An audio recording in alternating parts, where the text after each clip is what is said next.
ဧကရစ်မင်းမြတ်ဟာတောရိုင်းထဲမှာအမျိုးသမီး3ယောက်ကိုဖမ်းဆီးရမိခဲ့တယ်သူတို့3ယောက်လုံးကသူတို့ကိုသူတို့မင်းသမီးတွေပါလို့ဆိုကြတယ်တကယ်မင်းသမီးအစ်စ်ကိုဖော်ထုတ်ဖို့အတွက်ဧကရစ်ကသူတို့ရဲ့မိသူမိဘဖြစ်ကြောင်းသက်သေပြဖို့အမိန့်ပေးလိုက်တယ်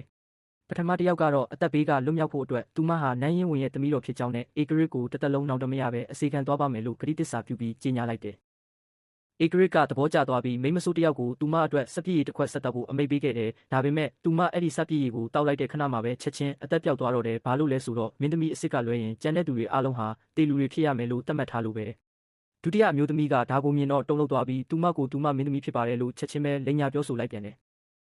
ဧကရစ်ကမင်းသမီးနဲ့သူမဘလို့ပတ်သက်တယ်လဲလို့မေးတဲ့အခါမှာတော့သူတို့နှစ်ယောက်ဟာအလွန်ချစ်ခင်ကြတဲ့ချစ်သူဆောင်တွဲတွေပါလို့ဖြေကြားခဲ့တယ်။အဲ့ဒီနောက်မှာတော့ဧကရစ်ဟာသူမကိုဓာတ်နဲ့ထိုးတက်ပစ်လိုက်ပါတယ်။အကြောင်းကတော့ဧကရစ်ဟာအဲ့ဒီမင်းသမီးကိုတခါမှမမြင်ဘူးခဲ့ပေမဲ့အဝေးကနေညှက်နိုးနေခဲ့တာကြာပြီဖြစ်လို့ပါပဲ။တတိယမြောက်အမျိုးသမီးကတော့ကြောက်လန့်တုန်နေပြီးသူမလည်းတေးရတော့မယ်လို့စိတ်ကူးနေခဲ့တယ်။ဧကရစ်ကသူမရဲ့လက်ပင်ကိုညှစ်ပြီးသူမဘယ်သူလဲဆိုတာဝန်ခံဖို့ရာဇတန်ပေးလိုက်တယ်